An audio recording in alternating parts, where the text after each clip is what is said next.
¿Ya lo ven el botoncito? Bueno, en teoría se está grabando. Sí, Lick, ahora sí. Ahora sí. Ok. Gracias, Lick. Entonces, pero gracias por, ¿no? Gracias por avisarme, porque según yo estaba grabando. Pero bueno, miren que estuvo bueno porque solo se perdieron la revisión. Bueno, entonces aquí nos quedamos en la mañana.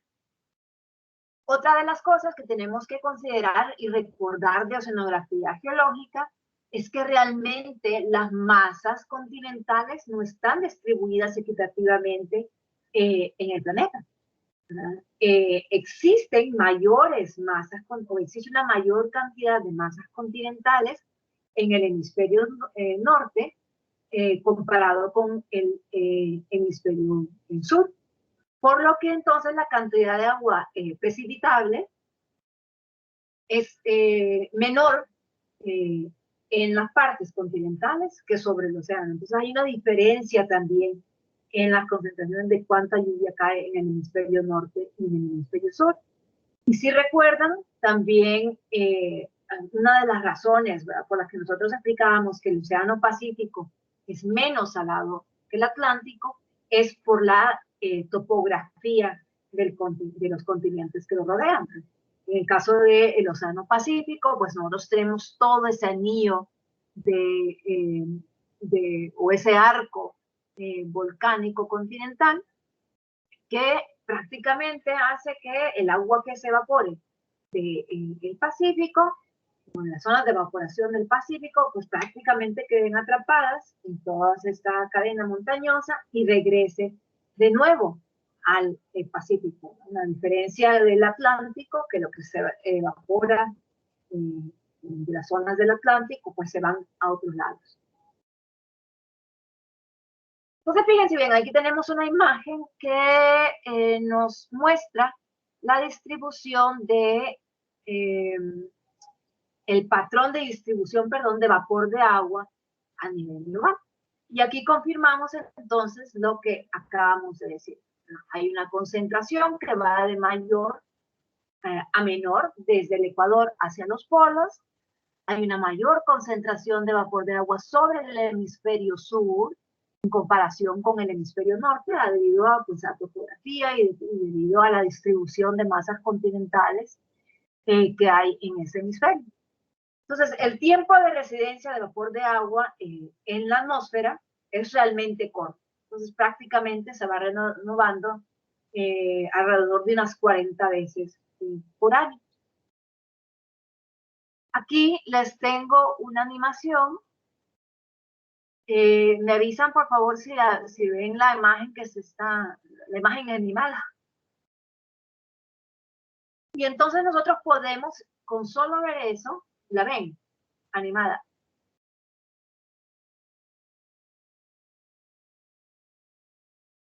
¿Aló? No, yo no. Pero ven el cuadro, ven la fotografía.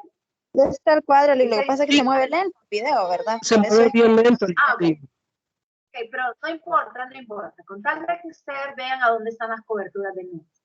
Fíjense qué bonito es lo bonito. Ya estamos uniendo las cosillas. Ya sabemos nosotros de que existen zonas de acumulación de vapor de agua. Aquí tenemos, si ven mi cursor, pues pasar. Aquí tenemos nuestra zona de convergencia intertropical, que es uno de los cinturones de lluvia. No se ve el cursor.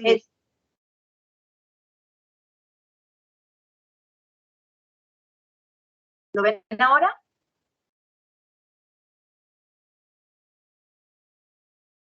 Sí, ahora sí. Entonces, aquí tenemos nuestra zona de convergencia intertropical, que son uno de mis cinturones de lluvia. Ahí están las nubes acumuladas. El segundo es en las latitudes medias, y lo ven por aquí, es nuestro segundo cinturón.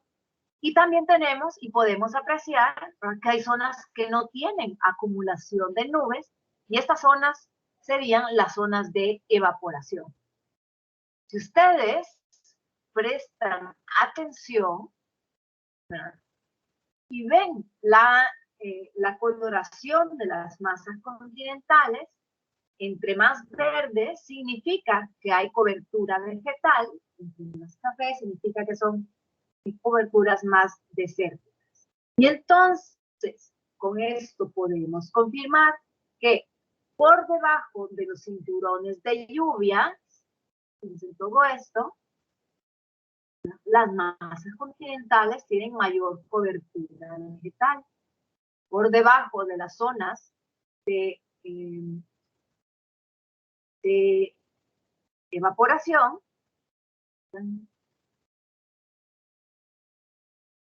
pues entonces tenemos ya muy poca cobertura vegetal y podemos encontrar los mayores desiertos que encontramos alrededor del mundo. ¿Van viendo la lógica como vamos estudiando? ¿Cómo se puede comprobar entonces esa distribución?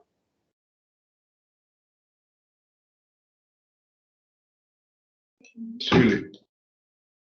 Ok, muy bien. Y entonces, fíjense bien, y vamos a recordar lo que vimos en el parcial pasado. Entonces, recordemos que la Tierra, pues, no solamente está achatada de los lados polares, sino que también tiene una forma de geoide, pues, diferentes elevaciones, que también tiene su grado de inclinación, y que también, pues, recibe los rayos solares, o la incidencia, o el ángulo de incidencia, perdón, de los rayos solares, va a ir disminuyendo desde la zona intertropical hasta la zona de los polos, que tiene el menor ángulo. Esto hace entonces que si la luz golpea las latitudes bajas en un ángulo recto, entonces aquí se concentre también en esta zona, pues los rayos incidentes en una zona o en un área que sea relativamente pequeña, en comparación a las zonas de latitudes altas, en donde el ángulo es mucho más bajo, pero la cantidad de radiación que llega hasta ahí se extiende sobre un área que es muchísimo más grande. Entonces, esto va a hacer que la atmósfera de la Tierra, aparte de la radiación que absorbe, pues se vaya a distribuir de forma desigual latitudinalmente. Esto solo es un repaso de lo que vimos en el periodo pasado.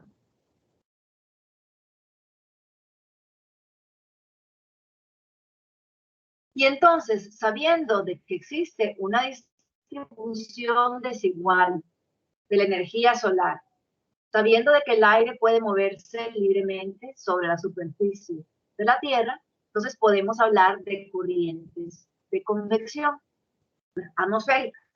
Recuerden, únicamente estamos hablando en la zona de la troposfera, desde la superficie de la Tierra hasta la tropopausa.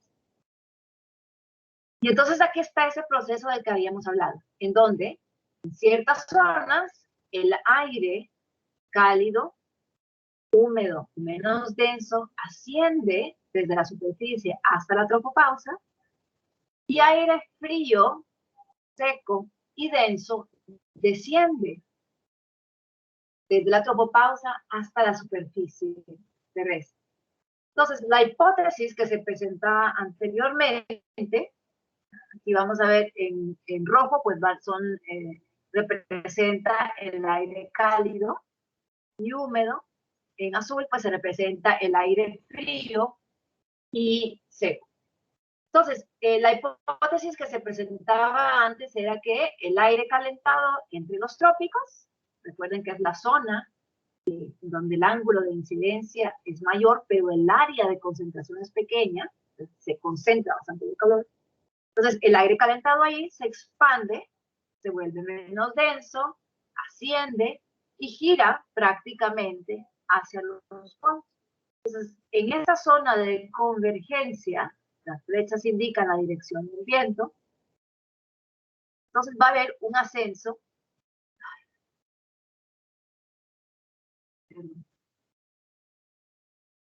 Va a haber un ascenso del aire cálido.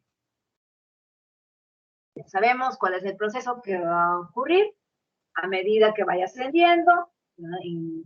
O aumentando su elevación, pues se va a expandir, va a perder calor, se va a enfriar, y entonces el agua que estaba en forma de vapor de agua se va a condensar y va a formar nubes arriba, ¿no? O sea, a nivel de tropopausa. La tropopausa funciona casi como una barrera invisible, que son diferentes densidades de capas de atmósfera.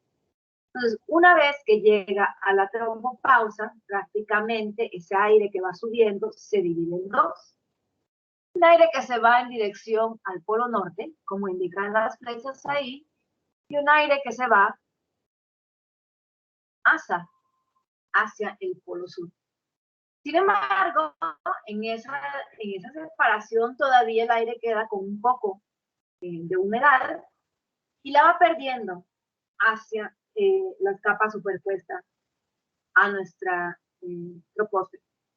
Y continúa perdiendo el calor hasta que se enfría completamente,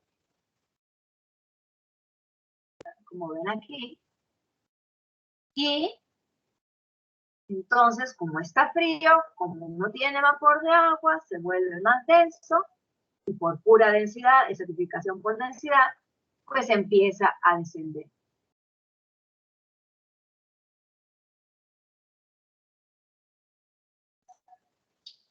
Y entonces esto hace que cuando el aire toca la superficie, una vez que desciende en la zona de los polos, esta era la hipótesis que se presentaba. Entonces ocurre lo mismo, el aire toca una barrera, que es la superficie, y se divide uno hacia la derecha y otro hacia la izquierda en ambos lados del polo. Va aumentando entonces su temperatura por absorción de vapor de agua, por roce con masas continentales, por transferencia de calor hacia de la capa de mezcla hacia la atmósfera. Bueno, va aumentando la temperatura hasta que llega a una zona donde ya pues empieza a ascender. Y este proceso se supone que pasa a ambos lados de la Tierra, ¿cierto?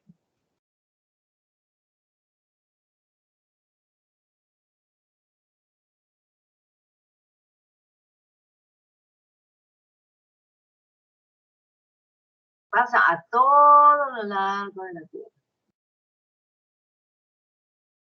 Pero fíjense bien, si esto fuese cierto, si esta hipótesis fuese cierta, realmente nosotros no podríamos tener esas evidencias, o no tendríamos esas evidencias con las que contamos. Las zonas de lluvia, las zonas de evaporación, zonas que tienen una cobertura vegetal bastante frondosa, otras que tienen muy poca cobertura vegetal y son más bien desérticas. Y mucho menos en esa forma tan alternante, ¿verdad?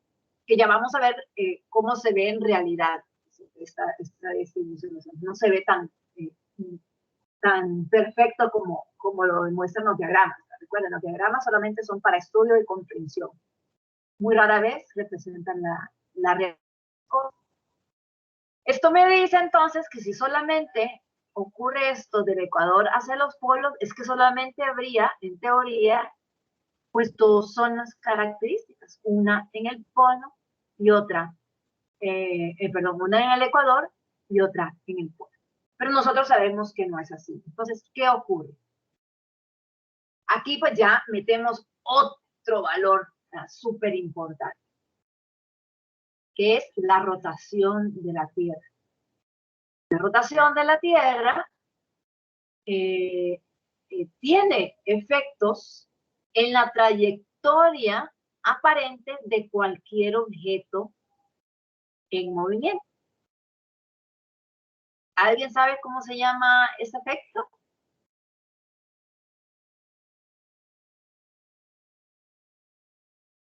Efecto Coriolis. Muy bien, el efecto de Coriolis.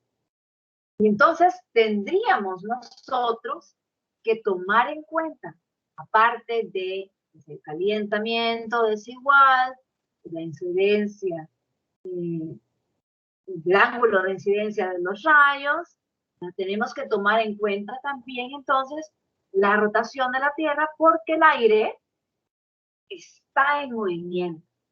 Y un aire en movimiento recibe el nombre de viento. Viento y aire no es lo mismo. ¿Ok?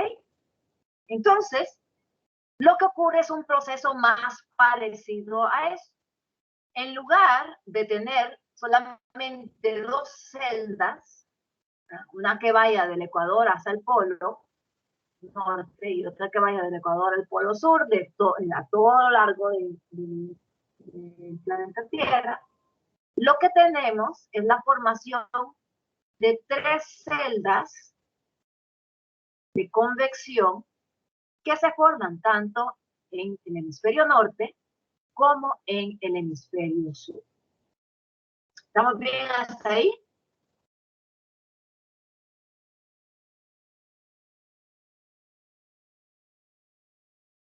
¿Estamos bien hasta ahí? Sí. Ok. Entonces, ¿por qué entonces se forma? Porque no se forma una, sino que tres. Bueno, vamos a seguir explicando entonces el mismo proceso. Realmente la misma teoría aplica. En una zona de convergencia donde hay pues aire cálido, húmedo, menos denso, hay ascenso de aire hasta la tropopausa. Ahí en la tropopausa,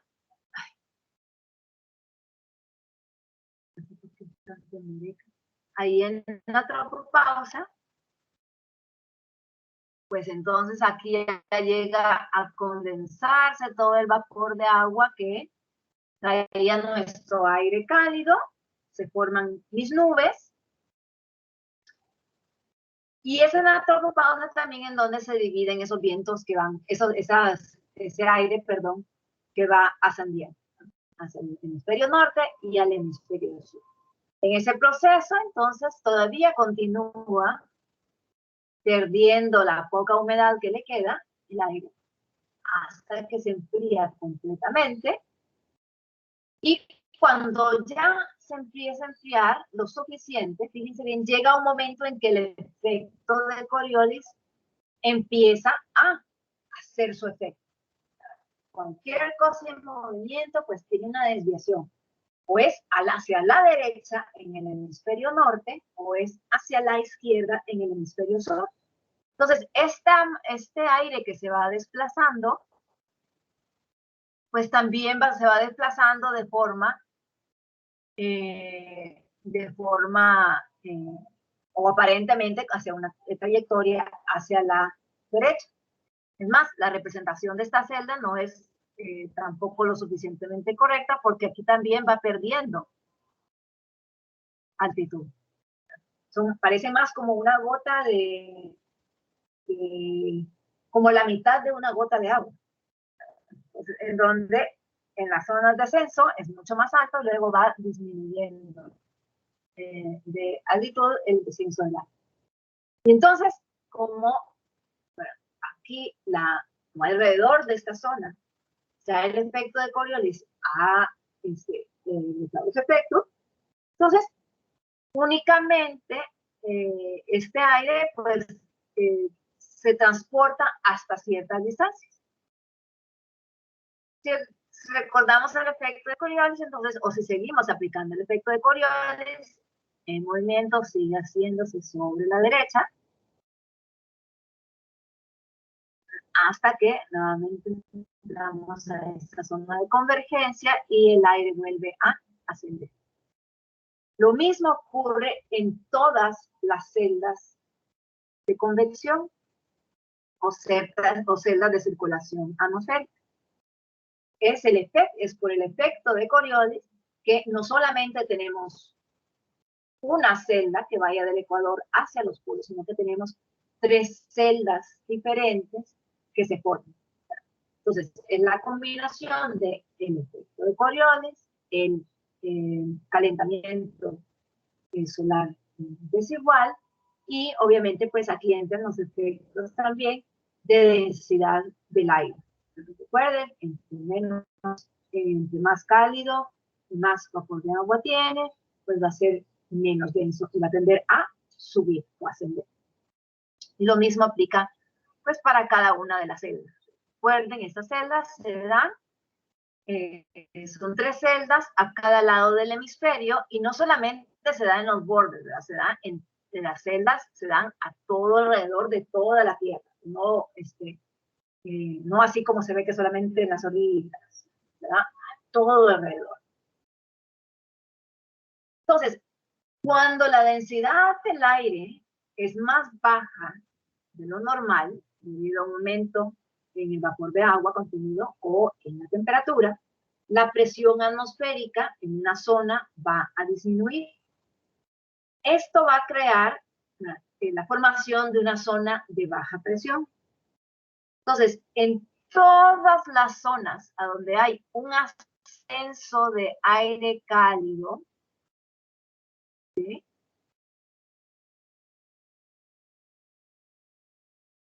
se va a formar una zona de baja presión. Aquí se representa por low, que es baja. Entonces tenemos que se forma una zona de baja presión en el Ecuador y una zona de baja presión en las latitudes medias.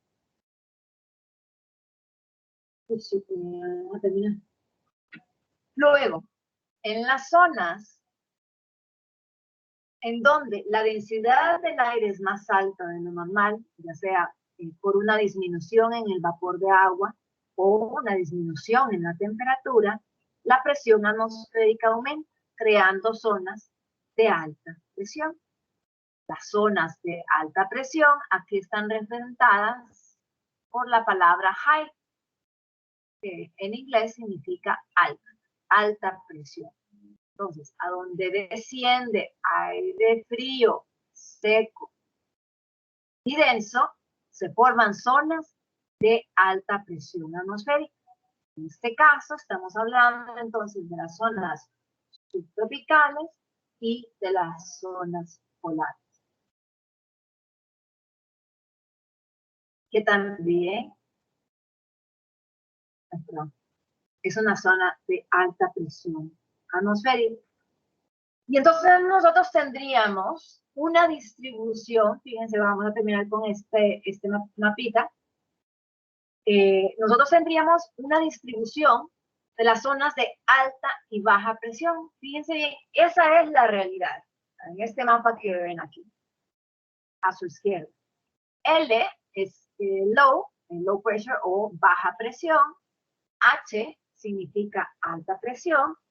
Y fíjense que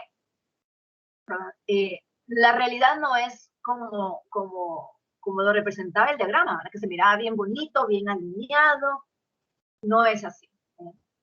Si bien existe una intercalación entre las bandas de baja presión y alta presión, no es tan exacto como se ve en el diagrama. Esto es una representación de la realidad. Siempre encontramos entonces unas bandillas intercaladas de zonas de baja presión atmosférica, alta presión atmosférica, baja presión atmosférica en el Ecuador, baja presión. Luego en la zona subtropical tenemos una banda de alta presión, y luego en las zonas de los círculos polares pues ya tenemos una baja presión atmosférica. Y si este mapa yo lo comparo con el análisis que hicimos de distribuciones de zonas de evaporación y zonas de precipitación, entonces puedo corroborar lo que les he estado diciendo desde ahora. Las zonas o los cinturones de lluvia, ¿sí?, que son Pues mi zona de convergencia intertropical es esta. Y mi zona de latitud media corresponden, perdón, se me fue a estas zonas de baja presión, y las zonas a donde hay alta evaporación, nos dan las latitudes subtropicales y las latitudes altas, polares, corresponden a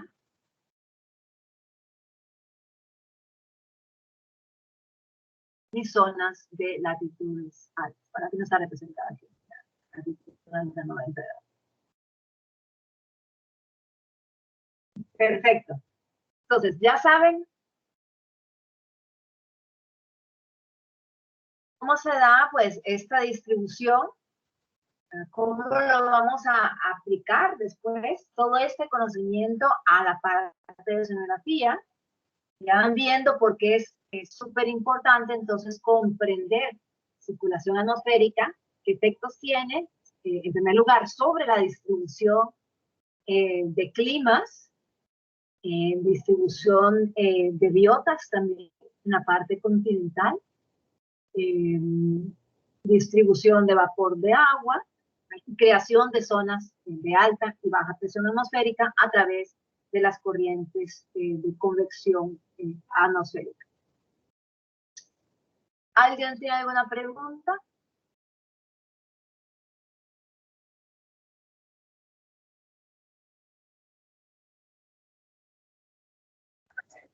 No, Lick, por ahorita no.